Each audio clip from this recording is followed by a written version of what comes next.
Eu sou o Lucas Goubert, criador do Movimento Private. Sou fascinado pelas histórias de empreendedores. Busco as histórias nos livros de biografias e nas conversas pessoais com quem faz a diferença. No final, vem falar comigo o que achou no meu Instagram, @lucasgoubert. Estamos aqui com o Márcio Carvalho. Márcio, que é fundador da Neurama, da Miag e da Smart, além de parceiro de negócio de longa data, é um grande amigo também. Márcio, queria te agradecer teu tempo. Show de bola.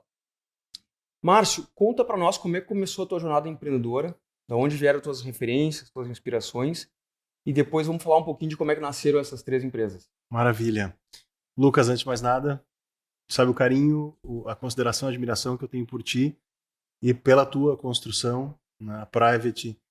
Eu acredito em quanto vocês estão trabalhando um nicho que é um nicho importantíssimo dentro do mercado imobiliário e de uma forma sofisticada, de uma forma elegante. Acho que isso é o que o nosso mercado precisa. E é um prazer estar aqui contigo. Já faz um tempo que a gente vinha falando sobre termos esse encontro. Enfim, agora aqui estamos. Mas sobre a tua pergunta, eu acho que desde muito jovem, assim, dos 18 anos, 19, eu sempre trabalhei desde muito cedo. 14, 15 anos eu ajudava o meu pai nas questões do escritório de engenharia dele. A partir dos 16, 17, eu comecei a trabalhar como monitor na universidade. E a partir daí, escritório de design, escritório de arquitetura, eu que sou arquiteto por formação.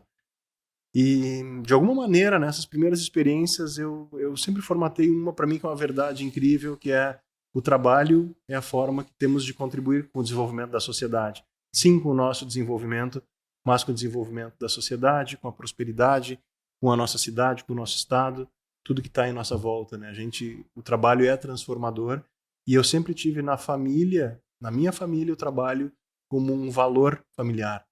Trabalhar, produzir, ser produtivo, né, e gerar riqueza, para mim, é um valor familiar. Eu acho que esse é um mote inicial, né? E empreender veio junto com isso, porque quando a gente está atuando, está trabalhando, vem as oportunidades de transformar, vem as oportunidades de conhecer pessoas, engajar pessoas, e o empreendedor está sempre atento a esses sinais fracos, né? Foi algo que eu, desde essa idade, me conecto. E que oportunidades estão aí que possam qualificar o nosso trabalho e a maneira de interagir na sociedade. Legal. E aí, como é que nasceu a Neurama? A Neurama, eu sempre digo assim, que nasceu de uma deficiência minha. Na faculdade de arquitetura, eu sempre tinha, eu não gostava do meu desenho, né? O meu jeito de desenhar não me agradava, e o arquiteto precisa saber se expressar, né, como desenho, se expressar graficamente. E eu sabia que se eu buscasse qualificar o meu desenho, provavelmente eu não chegaria no nível de excelência que me era a base mínima. Mas, através de softwares 3D, provavelmente eu conseguiria mais rapidamente, porque eu já tinha uma familiaridade. Então eu resolvi estudar mais a fundo esses softwares. E comecei a me perceber representando muito bem as minhas ideias, sendo reconhecido por isso, e com uma maneira de qualificar os meus projetos na época, ainda da faculdade de arquitetura. E acho que eu consegui fazer isso tão bem na época que tanto algumas pessoas começaram a reconhecer esse talento, a minha resiliência, a minha forma de me importar com os projetos que eu estava trabalhando, seja como futuros clientes, seja como parceiros ou equipes que acabaram ao longo do caminho se juntando e formaram a Neurama. O objetivo desde o início foi trabalhar, dar voz a grandes arquiteturas. Então, desde o início, busquei me conectar com importantes arquitetos aqui de Porto Alegre, de São Paulo, São Francisco, Nova York, e esse mundo de conexões que a gente não sabe muitas vezes como que surgiu para que em determinado momento estivesse com o diretor de arquitetura da SOM São Francisco. Que conexões são essas que encaminham, né? Mas eu acho que a vontade de criar coisas incríveis foi esse fator. A vontade de dar voz a grandes arquiteturas e conheci muitas pessoas incríveis dentro dessa jornada. A Neorama sempre foi isso, assim, dar voz às grandes ideias dentro do mercado imobiliário, e hoje ganhou um destaque, ganhou um espaço, mas ela vem constantemente buscando se reencontrar e se redefinir. Na medida que o mercado também evolui, que a comunicação no mercado imobiliário também evolui. Há 15 anos atrás, há 20 anos atrás, uma aquarela era suficiente. Há 10 anos atrás, um jogo de imagens era suficiente. Hoje a gente está falando de experiências imersivas, está falando de storytellings complexos, na medida que a mídia também avança para as redes, né? E aí é onde a arquitetura, a comunicação, o marketing dão as mãos para criar as novas experiências. A Neurama sempre esteve muito conectado com isso, assim, foi meu braço, foi a minha forma de entender melhor o mundo da comunicação e o papel da arquitetura nesse universo. Uhum. Então, para quem ainda não conhece a Neorama, tu descreveria como uma empresa que faz exatamente o quê? A Neorama, a especialidade da Neorama é criar narrativas audiovisuais para a arquitetura, né? E o mercado imobiliário é um mercado nicho da Neorama. A Neorama produz filmes, produz conteúdos audiovisuais, produz projetos especiais que envolvam experiências imersivas, branding. Hoje, tudo necessário entre um projeto de arquitetura e o estímulo ao desejo de compra, ao desejo de conexão com aquela arquitetura, com aquela região, com aquela proposta de valor no mercado imobiliário. A Neorama tem soluções e consegue desenvolver projetos para chegar nessa narrativa. Acho que toda vez que o empreendedor e o mercado imobiliário é muito afeito aos visionários, né, que tem a visão que neste lugar pode sair determinado produto, determinada arquitetura, vem o arquiteto complementar essa visão e a partir daí entra contar essa história. A Neurama se especializou nisso, contar essas histórias incríveis sobre o mercado imobiliário e sobre uma arquitetura. Show. É uma referência nacional e até internacionalmente, né? Eu vou te dizer que assim, a Neurama nunca ficou parada, né? Quando eu via a Neurama, e aí não só eu, mas reputo também ao Cássio, meu parceiro de tanto tempo, Hernani Cravo, Aline Veiga e as outras pessoas, talentos são sócios e outras pessoas que se juntaram ao longo dessa jornada. A gente nunca ficou estanque. A gente era muito bom em alguma coisa, reinventava a próxima, entendia o que o mercado demandava. E isso para mim é um ponto. Assim, uma empresa, quando ela é muito boa em alguma coisa, ela tem que voltar a escutar o mercado. Quais são as transições, quais são as mudanças. E eu acho que a Neurama se tornou uma referência em escutar profundamente o mercado, as necessidades, as oportunidades, e por isso hoje é tão benquista pelas incorporadoras, pelas imobiliárias, como um parceiro estratégico num lançamento imobiliário. Legal. E a partir da Neorama, eu sei que teve uma ideia que acabou virando uma spin-off e virou uma empresa, a Isso. parte. É que nasceu a Miag. Foi a sementinha da Miag, né? A gente circulava bastante através dos projetos que a Neorama participava. A gente circulava bastante, principalmente nas agências de São Paulo, e muitos perguntavam por que não trazer esse desenvolvimento do audiovisual para o mercado publicitário, para o mercado da comunicação, para outros nichos, né? Para outras indústrias, a indústria automotiva, a indústria de bens de consumo. E a gente, de fato, que a gente era muito bom no que tangia arquitetura, cenários digitais, mercado imobiliário, mas não tinha essa piada dos outros varejos. Mas foi fomentando isso. Existe uma oportunidade. Nós, inclusive, tentamos 1 ou 2 projetos, mas não ficou no nível de excelência que a gente imaginava necessário para ir a campo com essa ideia, com esses produtos. E aí foi quando eu conheci o Cássio Braga, que vinha com a piada do mercado publicitário, que vinha da experiência de produção fotográfica, audiovisual, e ali se formou um grande conceito na época, que a palavra era imadvertising, que era uma cruza entre advertising e a força das imagens, né? Então, a imagem sendo fruto de uma direção criativa e não de uma técnica. E ali a Miag nasceu com várias técnicas. E hoje ela é um grande parceiro de conteúdos criativos, de projetos que envolvam audiovisual, mas é uma sementinha plantada há 12 anos atrás e que agora, sim, se torna uma referência incrível. Acho que hoje os grandes projetos desse varejo de publicidade voltados à comunicação de segmentos automotivo, bens de consumo, personagens, a Miyagi se tornou, nesses últimos 12 anos, uma referência incrível.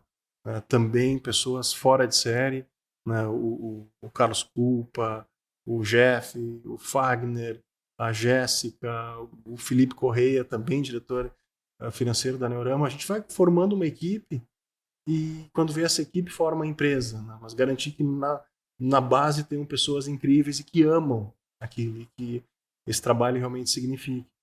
Eu vejo tanto para a Neurama quanto para a Miyagi uma expansão, um potencial de expansão absurdo, né? Porque são empresas que elas não estão presas, elas não ficam presas ao mercado local.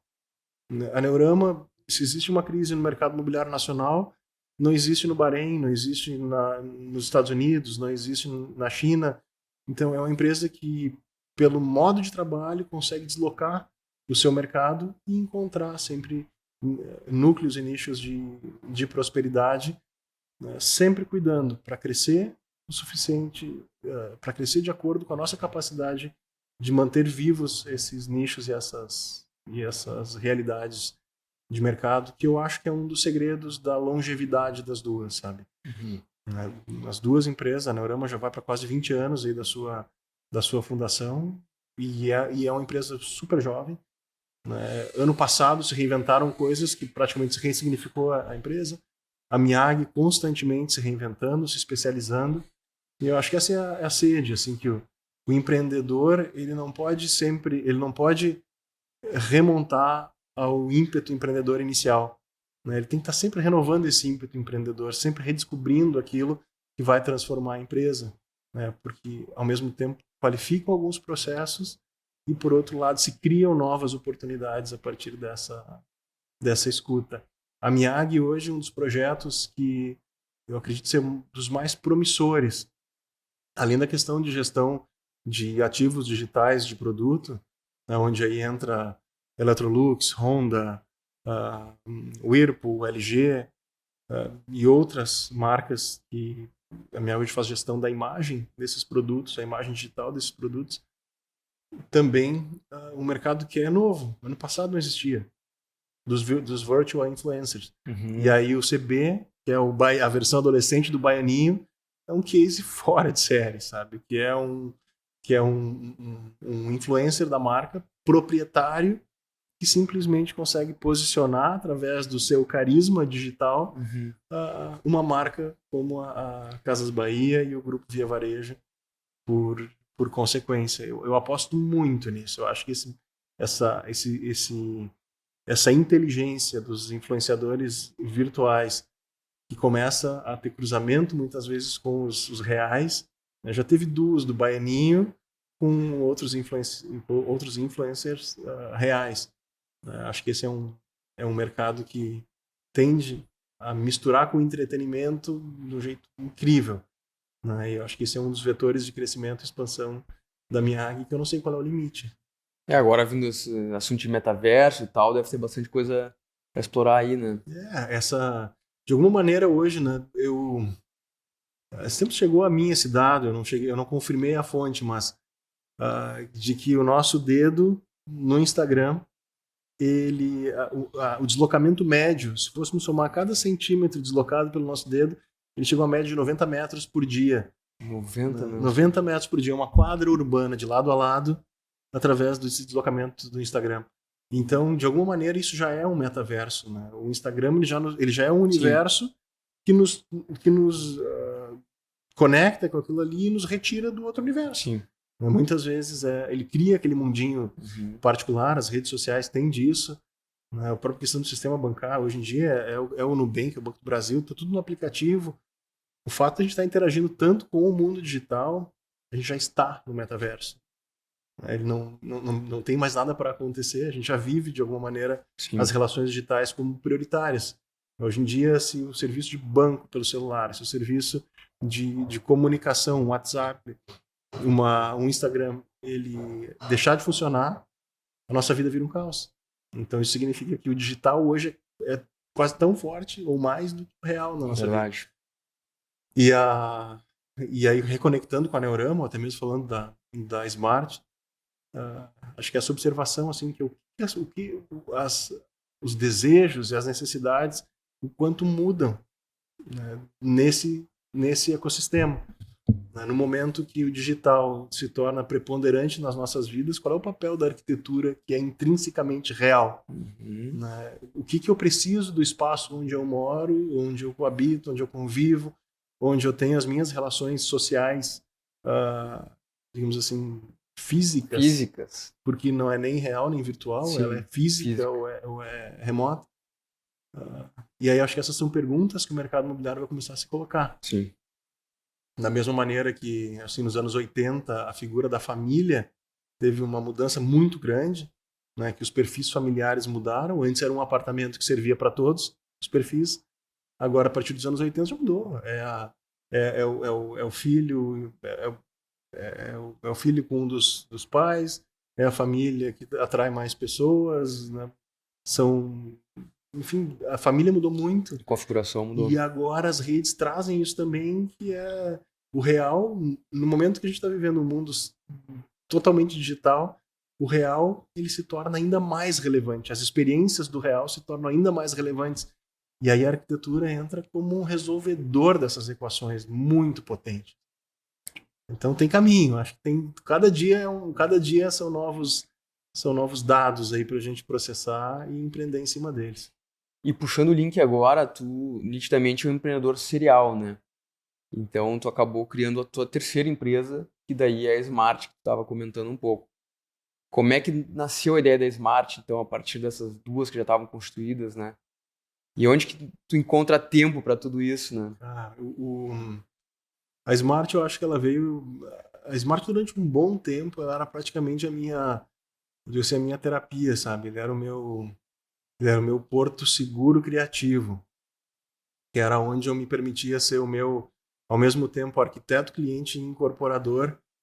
E pode ser um pouco de egoísmo essa figura, mas diante de toda o ritmo frenético da Neurama, da Miyagi, a Smart era onde eu encontrava esse espaço para criar livremente aquilo que eu acreditava. E aí, tanto eu quanto o Ricardo Ruschel, que é um parceiro incrível de jornada, olhar para a arquitetura a partir desse viés, assim, do encontro, dos rituais, de o que significa de fato a casa. Né? Enquanto o mercado imobiliário, em muitas oportunidades, a gente observa ofertando metro quadrado, como se fosse uma caixa que a vida tem que caber naquela caixa, a Smart foi um balão de ensaios para o que de fato a casa representa. Que templo é esse que as nossas melhores memórias são construídas? Que tipo de arquitetura serve para acomodar o espaço onde a gente forja as nossas melhores memórias? Né? Há 3 dias atrás, o Dudu perdeu o primeiro dentinho dele. O cenário foi a minha sala de estar. Eu lembro da cena e lembro de outras tantas que foram ambientadas nisso. Aquele espaço me lembra dessas coisas. Eu gosto de pensar que a gente decora a nossa casa com objetos que nos lembrem constantemente de quem a gente é. Então a gente chega em casa e se relembra, se reencontra. Ao final de uma viagem, a gente pode percorrer o mundo inteiro. Tu volta para casa, tu te reconecta com a tua identidade e traz elementos de outras identidades, um livro, uma obra de arte, um objeto, uma memória, uma lembrança, uma receita. A casa é esse espaço. E, por extensão, a casa da empresa, a casa de lazer, é um restaurante, algo que eu também vá me reencontrar, me reconectar com os meus amigos.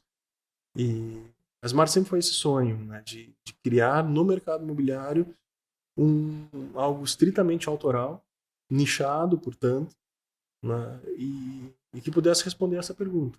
Qual é o papel da casa na vida contemporânea, seja casa para o CPF, seja casa para o CNPJ. Tivemos uma oportunidade de trabalhar um prédio, um edifício de escritórios, os outros todos foram residenciais, ou uso misto em alguns projetos curados através da Smart para outros incorporadores.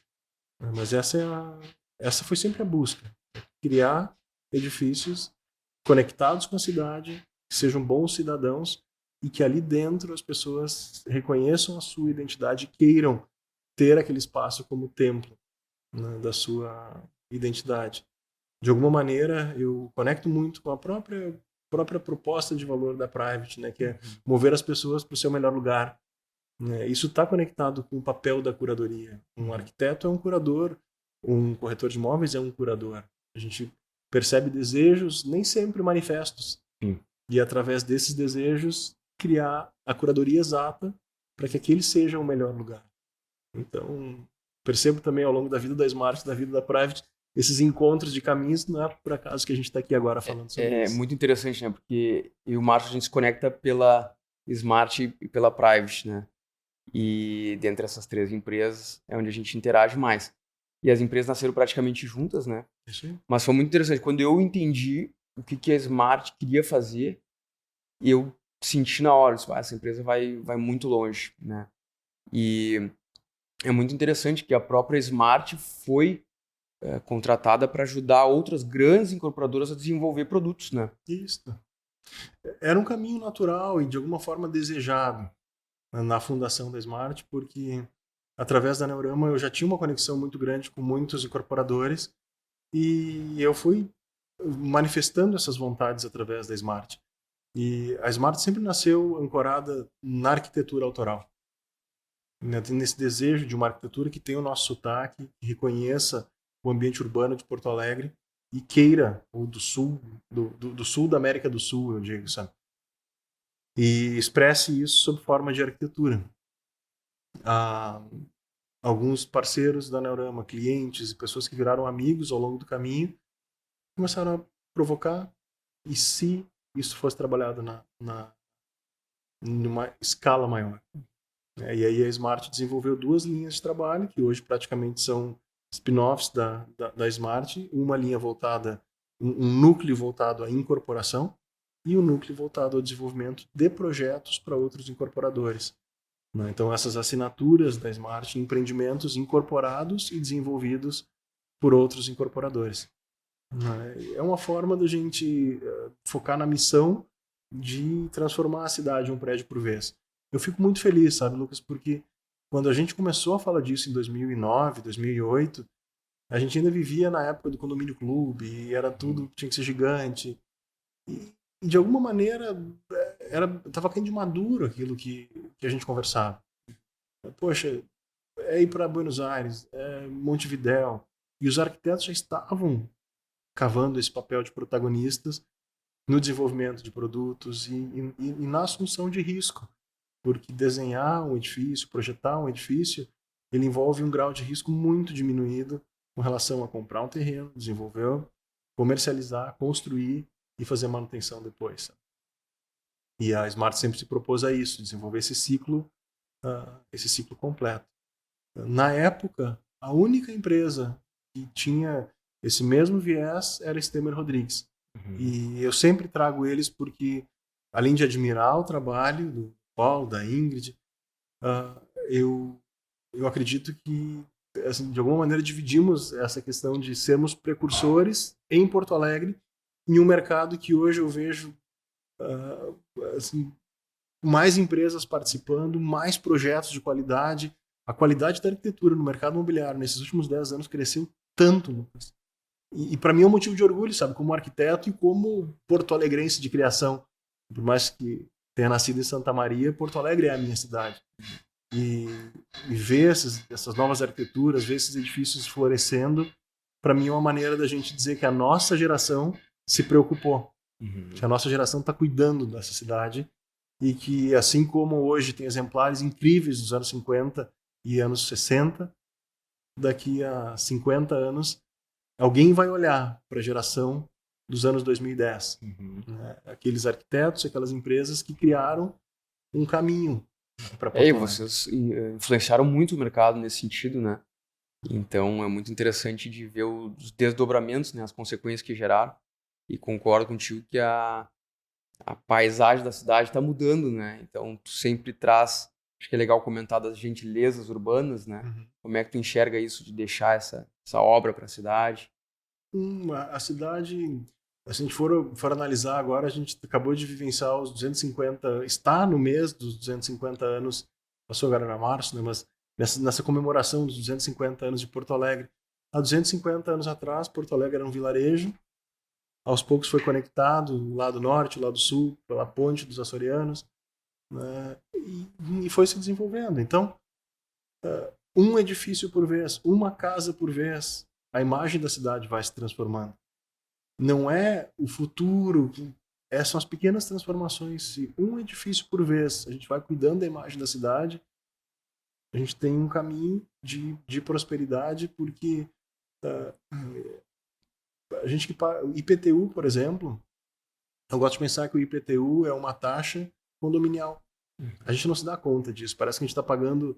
É para a prefeitura. O que é a prefeitura? É o grande administrador deste domínio comum que é a cidade. Interessante. Né? Então, uma taxa de condomínio é uma taxa para cuidar da cidade, da mesma forma que a taxa de condomínio é para cuidar do teu edifício. Né? Então, por que eu vou delegar o cuidado da cidade para a prefeitura se eu também posso cuidar como arquiteto? Eu também posso criar aqui uma calçada, uma interação, um jardim, e um a um, desenvolvendo isso, a gente tem algo. Porque uma andorinha não faz verão, não é um edifício. Mas se através dos edifícios da Smart eu conseguir minimamente inspirar um outro incorporador, um outro arquiteto a ter a coragem de assumir que isso é importante, aí a gente faz o movimento. Sabe? A nossa geração tem um privilégio, Lucas, que os nossos pais, para viajar para o exterior era muito mais difícil. Para ter experiências, por exemplo, de hotelaria, de serviço, era muito mais difícil. E no passado, a única possibilidade de hospedagem, se eu fosse para o exterior, era um hotel. A nossa geração é a primeira que tem a possibilidade de se hospedar no apartamento de alguém. E aí eu descubro como que a pessoa mora em Barcelona, em Londres, em Nova York. E isso, se ela mora assim, por que eu não posso morar assim lá em Porto Alegre, sabe? Ou em São Paulo? E o mercado vai demandando. E o incorporador tem que escutar. Né? O que eu vejo muitas vezes é que a escuta não está ativa, sabe? Porque o mercado está demandando. Eu quero morar da mesma forma como o espanhol mora em Barcelona. Quero morar como um nova-iorquino. Só que eu acho que a gente não pode simplesmente importar modelos, e sim expressar expressar a nossa terra, expressar o nosso território. Aí a gente começa a entrar no fator da arte, no fator da cultura, né? Porque tudo que a gente está falando aqui é construção de cultura. É o que uma sociedade em um território consegue desenvolver como herança dessa sociedade. E como é que nasceu a história do Porto, que é esse empreendimento que a gente está aqui hoje, uma vista maravilhosa aqui do Guaíba. Conta um pouquinho como é que tu chegou aqui. Sim. É uma história fantástica aí. Essa história é incrível, cara. Durante a minha vida inteira eu ouvi dizer que Porto Alegre é a cidade de costas para o Rio. E isso sempre me soou imoral. Como que é uma cidade que tem um atrativo natural dessa magnitude das costas para ele? Sabe? Fazia sentido. Simplesmente não fazia sentido. E tudo que não faz sentido, em algum momento se resolve. E Porto Alegre se resolveu. A gente vê, por exemplo, a relação com a Orla precisou a inauguração do primeiro trecho da Orla para a gente sentir que as coisas estão mudando. A gente tem aqui o Pontal, Melnick, a BMPAR, o próprio Barra Shopping. Eu me lembro na época que inaugurou o Barra Shopping, tem uns 12 anos. Isso nunca vai dar certo. Isso é na Zona Sul. O importante é a Iguatemi. Enfim, o Iguatemi continua muito forte, o Barra Shopping está fortíssimo. E vai criando esses novos polos na cidade e reforçando essas identidades. E eu lembro que foi 2012, 2011, quando fomos apresentados esse terreno e na época ficava aquela dúvida, né?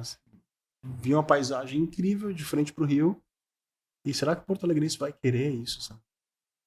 E teve algumas escolhas ao longo do caminho que eu me coloquei diante do ímpeto, daquele gut feeling, assim, de, cara, eu vou confiar no meu instinto.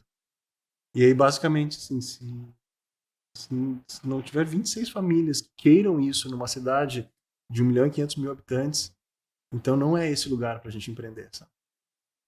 Então eu vou apostar que é. E vamos comprar o terreno, iniciar um projeto. Tivemos uma série de dificuldades de aprovação do projeto, enfim, mudança de economia no meio do caminho. Né? E agora a gente vê que Porto Alegre se virou pro Rio. Na Orla, aqui na frente, ele é um projeto e para mim sempre nutriu esse desejo do poder atravessar a rua e estar na Orla. Não existe muitos pontos em Porto Alegre que é possível fazer isso, sabe?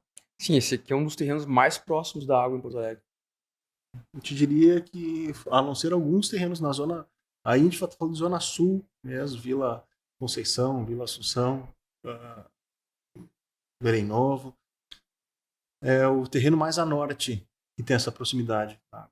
É dos poucos terrenos em Porto Alegre, e eu já fiz essa pesquisa que permite atravessar a rua e sair de bicicleta para ir para o Veleiros do Sul, para ir para o Cais Embarcadero, né? Aproveitando esse parque linear que é a Orla. Uma parte dela hoje está urbanizada, mas tem um processo incrível ainda de urbanização para acontecer. Sabe? A nossa orla é a nossa maior riqueza natural. Os parques, tudo isso é forte, é potente. Mas a força que tem essa orla, quando Porto Alegre de fato se der conta da orla que tem, e eu espero que os nossos filhos, que os nossos netos assim, vejam isso, a gente vai, enfim, uma cidade que além de tudo potencial turístico, potencial da indústria náutica, tem tanta coisa incrível para acontecer aqui, Lucas. E a gente concentra de alguma maneira as percepções de Porto Alegre naquela zona, não é nem central, assim, mas é Moinhos de Vento, é Bela Vista, sim, são lugares incríveis, mas não tem isso que a gente está vendo aqui. É aqui esse contato com a água e o momento do pôr do sol, que o nosso pôr do sol é especial, né? E eu acho que é uma combinação fantástica. Eu brinco, né? Quem morar aqui vai ter que cobrar até ingresso para receber visita, porque é um privilégio muito grande, né? E esse empreendimento eu tive a oportunidade de ir junto com vocês ao Uruguai. Então, se puder falar um pouquinho das referências, das inspirações. Eu acredito muito que a inspiração precisa nascer do lugar. Sabe? Eu não acredito em importar modelos. Né? Quando eu falo importar, eu digo de transposições culturais muito abruptas. Eu acredito que existe uma arquitetura, existe uma cara do sul da América do Sul, existe uma escola de arquitetura do sul da América do Sul, e essa escola passa por São Paulo, passa por Punta, passa por Buenos Aires, passa por Porto Alegre, e é um terroir, para usar uma referência relativa à arquitetura, que fala de valores do simples, fala de valores da terra, fala de valores do orgânico. É uma escola de arquitetura que traz materiais simples em desenhos incríveis, e essa eu acho que foi a nossa busca. Assim. Da mesma maneira, quem se prostra diante do rio, eu nunca gostei daquela, o rio aos seus pés. A relação não é de dominação, é uma relação de reverência. Então, o Porto nasceu como quem presta reverência ao rio. Os apartamentos, eles têm molduras que enquadram o rio como uma obra de arte que de fato é. E da mesma forma, eu acho que quem habita o skyline da cidade tem uma obrigação absurda de fazer bem feito isso, sabe? A imagem de um edifício que habita o skyline tem que ser pensada, a plasticidade tem que ser pensada, porque ele vai ficar ali para sempre. Não vai ter nada na frente tapando. Né? Então aqui esse projeto ele vai ficar no skyline de Porto Alegre por muito tempo. É possível ao aproximar do aeroporto, quem está nas fileiras da direita, na janelinha da direita, logo enxerga o Pontal enxerga esse terreno aqui. Quem passeia de barco é muito nítido tudo. Então, acho que essa é a responsabilidade, assim, de ir transformando. Então a gente bebe muito nessa questão do campo, dessa ponte que se estabelece. Para mim, o Guaíba, ele tem um fator muito subjetivo, que é ser uma ponte cultural. Se eu sair daqui agora, embarcar, atravesso a rua em barco e for em direção ao sul, a gente passa aqui por Barra do Ribeiro, São Lourenço. Quando eu vejo, estou lá Pelotas, Rio Grande, Punta. Através da água, a gente tem essa rua, essa via expressa que me liga daqui ao Uruguai, Buenos Aires. Então, essa conexão do Rio da Prata, Lagoa dos Patos e Guaíba, aqui para mim é rio, né? Eu digo, é algo que é muito simbólico e muito forte. Quem veleja, por exemplo, e a vela foi uma paixão que me despertou a partir deste terreno.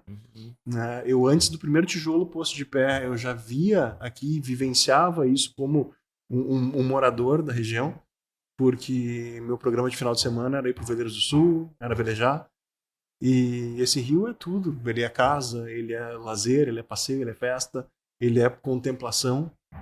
A gente aprender a dialogar com o rio, acho que torna mais forte o lugar que a gente vive. Então, eu acredito nisso, assim, que a gente tem que entender da cultura o que ela nos coloca, para poder exportar isso e também importar algumas questões, mas fazer um manifesto do nosso tempo e das nossas crenças.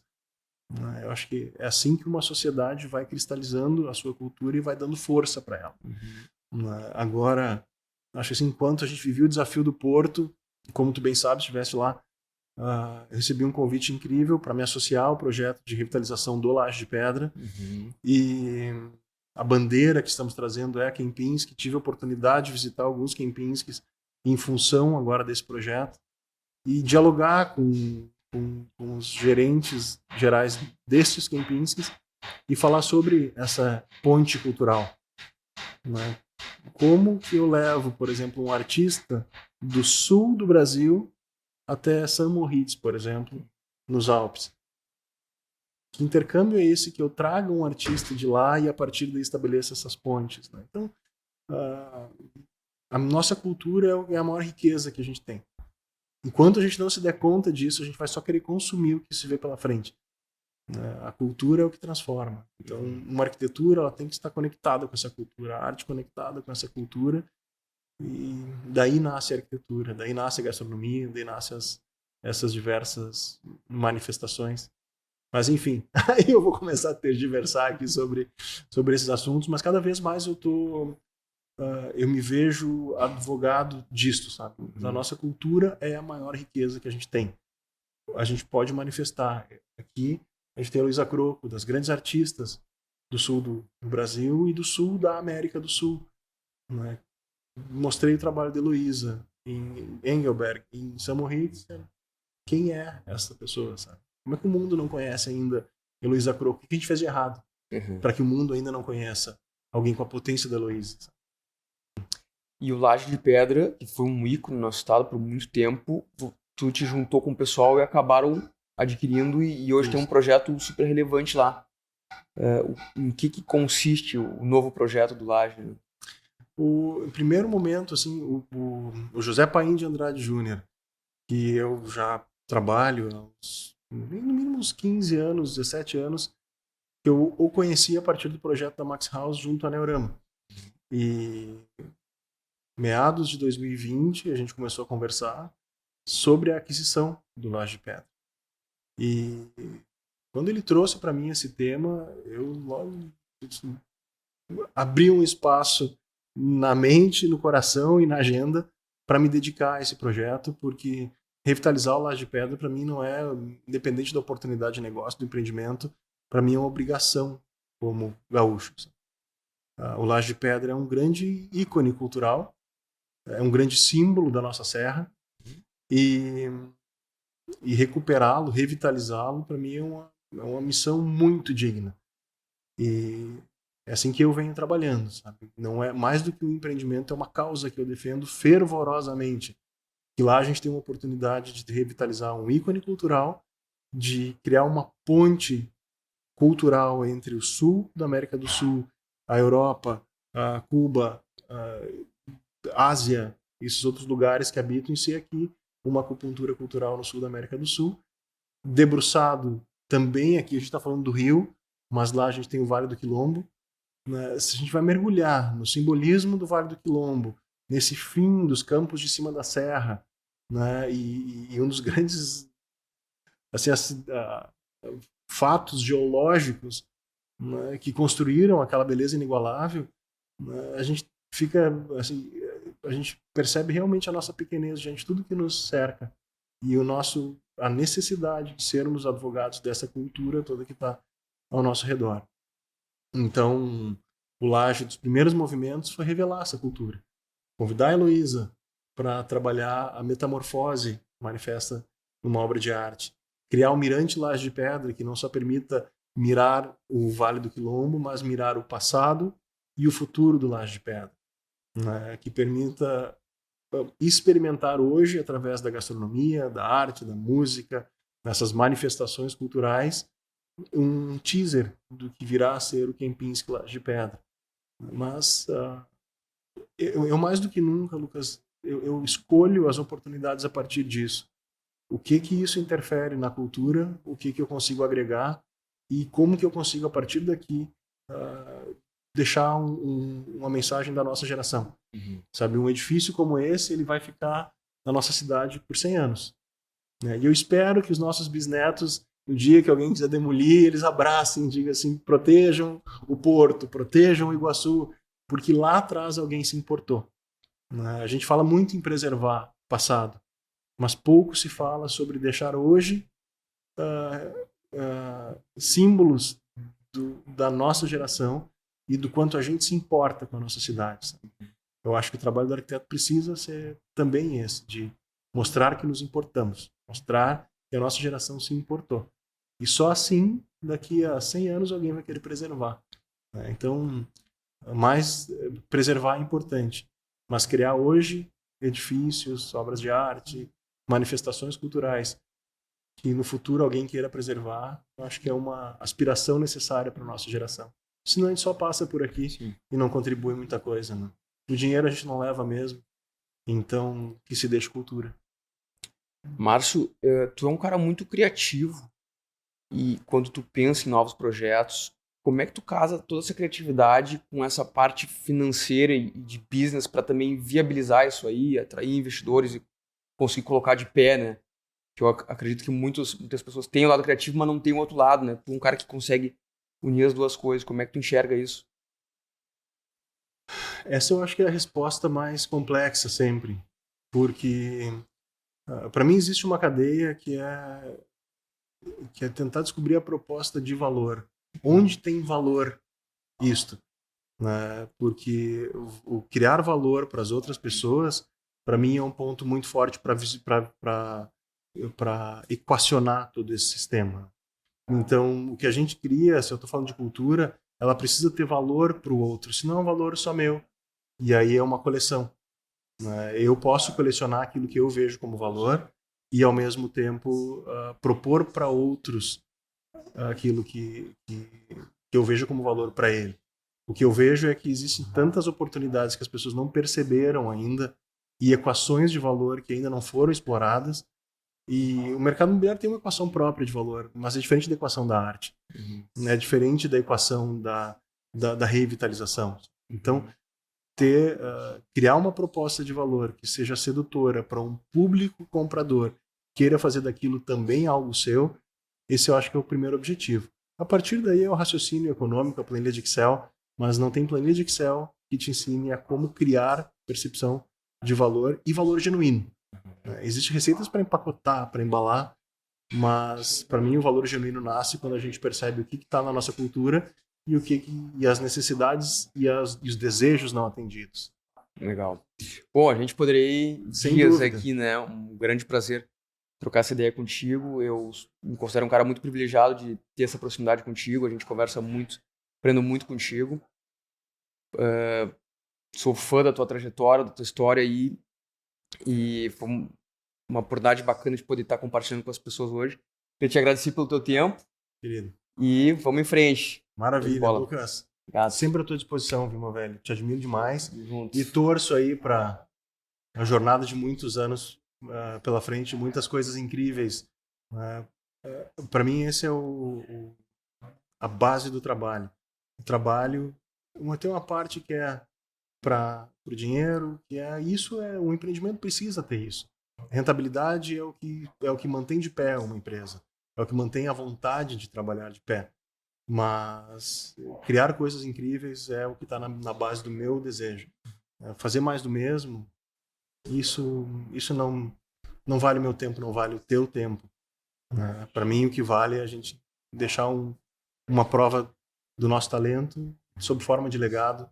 O nosso nome vai ser esquecido com o tempo, mas a gente precisa deixar algo que não seja esquecido e que inspire os outros a também criar oportunidades e projetos incríveis. Isso é o que me move hoje, sabe? Isso é o que me faz acordar e às vezes não dormir, né? Para pensar assim, o que a nossa geração pode transformar, o que a gente pode deixar que marque a nossa geração. Os nossos pais, os nossos avós, eles criaram isso. Se a gente não criar, a gente sempre vai viver à sombra e à margem da geração anterior. O que a nossa geração tem para mostrar para o mundo? Isso para mim pode ser, de repente quem está ouvindo no primeiro momento soa até naive, mas eu venho pautando isso nos últimos 20 anos e tenho sentido orgulho de não desistir dessa linha de pensamento, sabe? Muito bom. Tá bem? Obrigado, vamos fazer mais. Maravilha. Valeu, pessoal. Obrigado. Falou.